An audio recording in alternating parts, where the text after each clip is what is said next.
আসসালামু আলাইকুম। Hello everyone. সবসময় পেয়ে যার নামই সুখ নয়, মাঝে মাঝে হারানোর মাঝেও সুখ থাকে। ভালো থাকার জন্য এতটুকু যথেষ্ট যে সব কিছু আমার মহান আল্লাহ পাক নিয়ন্ত্রণ করে থাকি। কিন্তু দেখতেছেন আসলে আমি হাঁস মুরগির জন্য খাবার রেডি করতেছি। হাঁসের জন্য একটু লিকুইড খাবার যথেষ্ট। আর আমাদের এই তো আদার খোসা বা ঘরে বাসা বাড়িতে আগে আসলে রান্নাঘরে প্রতিদিনে আদার খোসা, বিভিন্ন রকম তরকারি খোসা এগুলো থাকে। এগুলো আসলে আমরা কাজে লাগাতে পারি কিভাবে? এই যেমন হাঁস মুরগিকে যখন আমরা খাবারটা দেই, যেমন রান্না করে আসলে প্রতিদিনই আমরা কম বেশি সবাই তরকারি সব রকম সবজি থাকে। আর আমি এখানে হলুদ মিক্স করছি, কারণ সাদা জিনিস আসলে আমাদের মানুষের জন্য যেমন উপকার কম, সেই ক্ষেত্রে সাদা আটা বা সাদা চাল বা সাদা চিনি একটু উপকার কম থাকে, বা লাল চিনি, লাল আটা, লাল চালে যেমন পুষ্টিগুণ থাকে, ঠিক হাঁস মুরগির ক্ষেত্রে তো এরকমই। যখন আমাদের বাসা বাড়িতে কম বেশি অল্প হলেও ভাত বেঁচে থাকে, সেক্ষেত্রে ভাতটা আমরা ফেলে না দিয়ে এভাবে তরকারি খোসা বা বিভিন্ন রকম আসলে শাকসবজি অনেক সময় বেঁচে যায় সেটা, বা তরকারি বাচ্চারা আসলে তরকারি দিয়ে ভাত মেখে রাখে, সেটা ফেলে না দিয়ে ভাতের সাথে ধান এবং বিভিন্ন রকম সবজি এভাবে মিক্স করে একটু হলুদ দিয়ে মাঝে মধ্যে হাঁসকে মিক্স খাবার তৈরি করে খেতে দিতে পারি। আমি যেভাবে আসলে এইভাবে মাঝে মধ্যেই বলতে গেলে প্রতিদিনই এইভাবে হাঁস মুরগি খেতে দিই। আর এটা হচ্ছে লেয়ার লেয়ার 2 আর কি, লেয়ার 1 2 আপনারা হাঁস মুরগি বা মুরগির যখন ডিম পারে 5 মাস বা 4 মাস পর থেকে আপনারা লেয়ার 2টা আসলে মিক্স খাবারের সাথে দিতে পারেন। এতে কি হয়, ডিমের পরিমাণ বেশি আসে।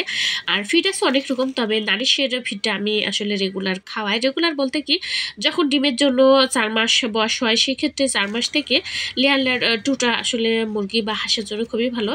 তবে হাঁসকে তেমন কিছু দেওয়া লাগে না, ধান বা প্রাকৃতিক পদ্ধতিতে দেই। সেক্ষেত্রে যারা খামারে বন্দি আকারে বা ঘরোয়া পরিবেশে পালন করে তাদের ক্ষেত্রে হয়তো লাগতে পারে। আর আমার আল্লাহর রহমতে হাঁস মুরগি প্রাকৃতিক পদ্ধতিতে পালন করি, সেক্ষেত্রে আমার হাঁসকে তেমন কিছু দেওয়া লাগে না, শুধু ধান এবং খাবারের সাথে তো মাঝে মধ্যে ঘাস লতা পাতা এগুলো দিই, সেক্ষেত্রে ডিমটা খুব ভালো আসে। তো আপনারা চাইলে যারা বন্দি জায়গায় আসলে হাঁস মুরগি পালন করে, সেক্ষেত্রে তাদের জন্য কিছু টিপস আর কি। তো খোলামেলা পরিবেশে হাঁস মুরগি যেমন ভালো থাকে, সুস্থ থাকে, এছাড়া মানুষের যেমন আসলে ভালো লাগে, ঠিক হাঁস মুরগির ক্ষেত্রে এরকম। আর অসুখ বিসুখটা আসলে একটু যদি কেয়ারফুলি আমরা যদি অনেক সময় দেখা যাচ্ছে সতর্ক থাকে, আমাদের যেমন অসুখ বিসুখ কম হয়, ঠিক হাঁস মুরগির ক্ষেত্রেও আসলে এরকমই। তো কিছু টিপস বা কিছু নিয়ম কানুন ফলো করলে আমরা সারা বছর হাঁস মুরগি সুস্থ সবল রাখতে পারবো, এবং এখান থেকে ভালো একটা লাভবান আসলে লাভের অংশটা বের করে আনতে পারবো।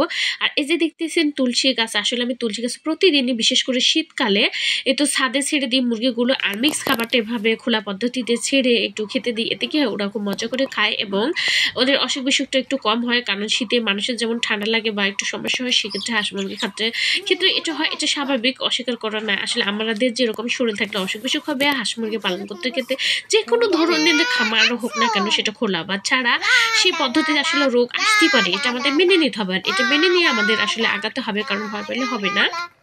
কারণ আমাদের সামনে চলার পথে আসলে বাধা আসবে, এটা স্বাভাবিক। তবে সেই বাধাকে বুদ্ধিমত্তা দিয়ে এগিয়ে চলাই হচ্ছে আমাদের আসলে সফলতা আর কি। আর বাচ্চার ক্ষেত্রে আমি একদিন যেমন আজকে তুলসী পাতার রস খাবারের পানির সাথে মিক্স করে দেই, কালকে দেখা যাচ্ছে লেবু রস দেই, পরশু দিন একটু আদার রস দিই, এরপরে কালো জিরা, থানকুনি পাতা, আসলে যার যেমন আসলে সামর্থ্য কুলায়। তবে প্রাকৃতিক পদ্ধতিতে যদি আমরা হাঁস মুরগি পালন করে থাকি, এতে খাবার খরচ যেমন কম হয়, এরা সুস্থ সবল থাকে এবং মাংসের টেস্টটা খুবই ভালো আসে।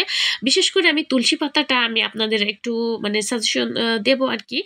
ছোট বাচ্চা থেকে শুরু করে সব হাঁস মুরগির ক্ষেত্রে মাঝে মধ্যে আপনারা চাইলে অসুখ বিসুখ না হোক, বিশেষ করে শীতকালে ঠান্ডাটা এটা লাগবে, এটা স্বাভাবিক। আর ঠান্ডা থেকে আসলে হঠাৎ করে মারা যায় হাঁস মুরগি, এটা বোঝা যায় না। সেই ক্ষেত্রে হাঁস খুব কম, হাঁসে তো ঠান্ডা লাগে না, মুরগির ক্ষেত্রে এটা খেয়াল করতে হবে। আর মাঝে মধ্যে এই টিপসগুলো ফলো করবেন, ইনশাল্লাহ ভালো একটা লাভ বের করতে পারবেন যে কোনো ধরনের খাবার থেকে।